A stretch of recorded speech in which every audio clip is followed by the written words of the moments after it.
과수원을 하는 집에 사과나무, 배나무, 자두나무, 살구나무, 감나무 이런 종류의 나무들이 약 6,000평, 4,000평이나 되는 산밭이 있었습니다.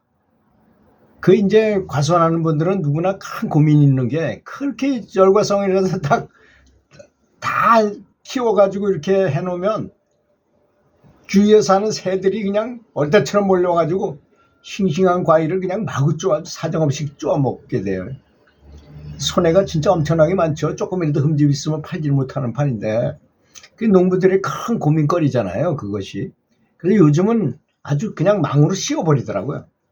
그런데 과수 농사를 주로 짓고 사는 그 동네에 몇 년 전부터 어떤 곱게 생긴 아저씨 한 분이 귀농했다고 하는데 산속에 항토 움막을 짓고 사과, 배, 자두 등 과일 나무를 많이 심고 살고 있더라는 것입니다.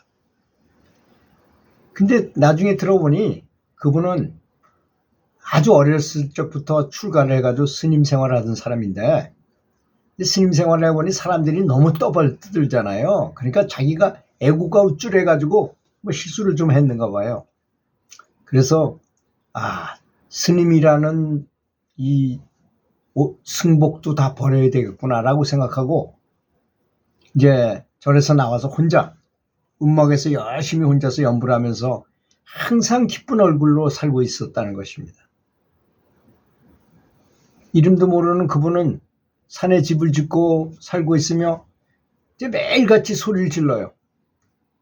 나무들아, 새들아, 그리고 크건 작건 보이든 안 보이든 살아있는 모든 생명체들아, 나는 진심으로 너희를 사랑한다. 사랑한다. 사랑한다. 오늘도 잘 부탁한다. 이렇게 매일 외치더라는 것입니다. 언제든지 잡초에게도 움막에게도 모든 나무들에게도 벌레들에게도 개미들에게도 꽃들에게도 사랑한다고 계속 큰 소리를 외치더라는 것입니다. 그리고 항상 연불 소리가 들리고. 근데 참 이상한 것은 참 이상하게도 동네마다 그 새들이 날아와서 과일을 다 쪼아먹고 그러는데 그 사람네 과일은 새들이 그렇게 많이 날아와 앉았는데도 단 하나에도 과일도 절대로 쪼아먹지 않는다고 하니 참 신기한 일이 아닐 수 없었던 것입니다. 그래서 그 동네 사람들 얘기가 아무튼 계속 이어지는 부처님의 연불, 또 자비심이, 그 사람이 그렇게 말하는 그 자비심이 충만해서 새들과도 어떤 교통이 일어나가지고 아마 그렇게 한 것이 아닌가. 정말로 신통이 있다면 바로 이런 게 진짜 신통이 아닌가, 이렇게 말했다는 것입니다. 늘 즐거운 마음과 부처님의 큰 자비심을 닮아가고자 수행하는 그분의 아름다운 마음이 사랑하는 말도 주문으로 하는 거죠. 그분은 자기 자신에게도 동네 사람들한테 전해지고 심지어는 집에도 새들에게도 자연에도 분명히 완벽하게 교감한다는 것을 느낄 수 있었다고 말합니다. 또 한 가지 얘기는 어떤 사람이 이제 월남전에 참전해가지고 자랑스러운 해병용사로 이제 참전했던 해병대 출신인 사람이었는데 베트남 하노이 부근에서 실수로 무고한 어떤 여자를 죽이게 되었어요. 정말 억울하게 죽은 거죠. 억울하게 죽은 여자가 설빨 같은 한이 계속 이어져서 그가 귀국하는 것에 따라서 한국까지 쫓아와서 복수하려고 늘 그의 주변을 서성이며 기회를 엿보더라는 것입니다. 어느 날 그 사람이 음식을 잘못 먹어서 식중독이 걸렸어요. 병원에 가도 좋다는 약도 다 먹어도 전혀 낫지 않은 고약한 병이었던 것입니다. 그런 걸 가지고 업장병이라고 말하죠. 그 여자하고 관련이 있는 거죠. 그렇게 몸도 마음도 아주 극도로 괴롭잖아요. 그래서 뭐 뭐가 아무리 뭘 해도 안 되니까 출가해가지고 스님이 된 동생 진성 스님을 부르게 돼서 아이고 아우 스님, 내가 지금 죽게 됐으니 나 좀 살려주시오 수주게 해가지고 이제 동생 진성 스님이 오게 된 거야.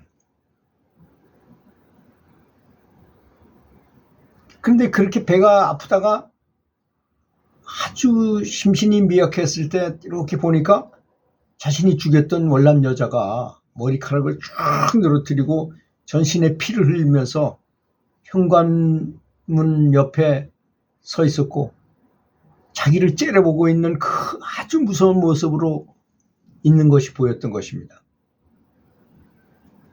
물론 동생인 진성 스님의 눈에는 보이지 않았지만 형이 말을 듣고 그럴 때는 남의 아불 타불 연불하는 것이 가장 좋다. 영가 천도 안 되는 남의 아불 타불 연불이 가장 좋다고 하면서,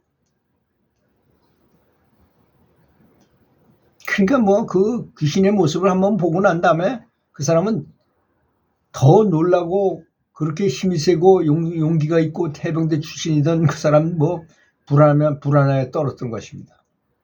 그래서 진성 스님은 형님에게 조용한 소리로 위로하면서 계속 끊임없이 남의 아불 타불을 쉬지 않고 연불하십시오. 같이 합시다. 아주 계속 하는 거야.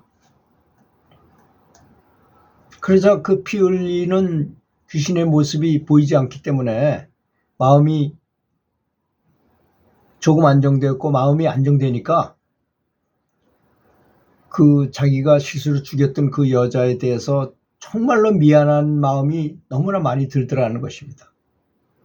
그래서 동생 스님에게 내가 어떻게 하면 죽은 사람을 위로할 수 있겠느냐고 다급하게 묻게 됐어요. 이제 진심으로 이제 이 양반이 참여하게 되는 거죠. 그러자 동생인 진성 스님은 그냥 저와 함께 가장 좋은 연불인 남의 아불타불을 열심히 불러서 영가를 좋은 곳으로 가도록 천도시키자고. 그래서 진성 스님이 집에 일주일 동안이나 머무르면서 함께 밤낮으로 연불을 한 거예요. 그렇게 오랫동안 두 사람이 열과 성의를 다해서 연불을 하니까 결국 그 베트남 여자가 천도가 됐어요. 업이란 것이 이렇게 큰 것이기 때문에 불자라면 사람을 죽이는 것은 말할 것도 없고 동물을 죽여도 그렇다는 것입니다. 그래서 우리가 직접 죽이지 않는다라도 육식을 하는 것은 그만큼 어렵게 된다는 것을 말하는 것입니다. 그 영화 영자라는 영화가 있었잖아요. 얼마 전에.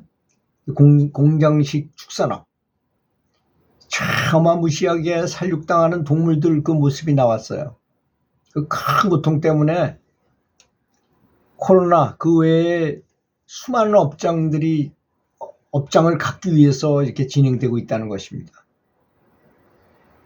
그래서 이제 뭐 어떤 종교계에서는 코로나가 우리가 사람이 너무나 많은 동물을 죽여서 그 고기를 먹기 때문이다 이렇게 말하는 분도 있어요. 저도 그렇게 믿는 사람입니다. 그런 원인이 거기에 있다는 것입니다. 사실이 몰라서 그렇지 한 번도 우리는 육식을 하면 안 됩니다 하는 교육을 받아본 적이 없어요. 그래서 육식을 안 하는 것이 훨씬 더 건강에 좋다는 것, 뭐 WHO에서도 아주 분명하게 얘기했잖아요. 고기를 먹으면 발암물질이다. 고기가 발암물질이다 그랬어요. 채식으로도 정말 맛있는 음식, 채식이 오히려 더 비싸요. 더 좋은 음식입니다. 얼마든지 만들어 먹을 수 있고, 또 전국 채식 식당에 인터넷에다가 검색을 하면요 엄청나게 많습니다. 찾아가서 한번 들어보십시오. 건강에도 좋고 살생업도 줄일 수 있고 얼마나 좋습니까? 또 채식식품 사이트를 알아놓고 요리법을 배우면서 그 요리를 다 한 것도 팔아요. 그 요리 다 한 것도 그냥 바로 사서 먹어도 되고 건강에도 좋고 살생도 안 해도 되니 얼마나 좋습니까? 그러면서 함께 연불을 한다면 연불이 훨씬 더 일취월장하지 않겠습니까? 들어주셔서 감사합니다.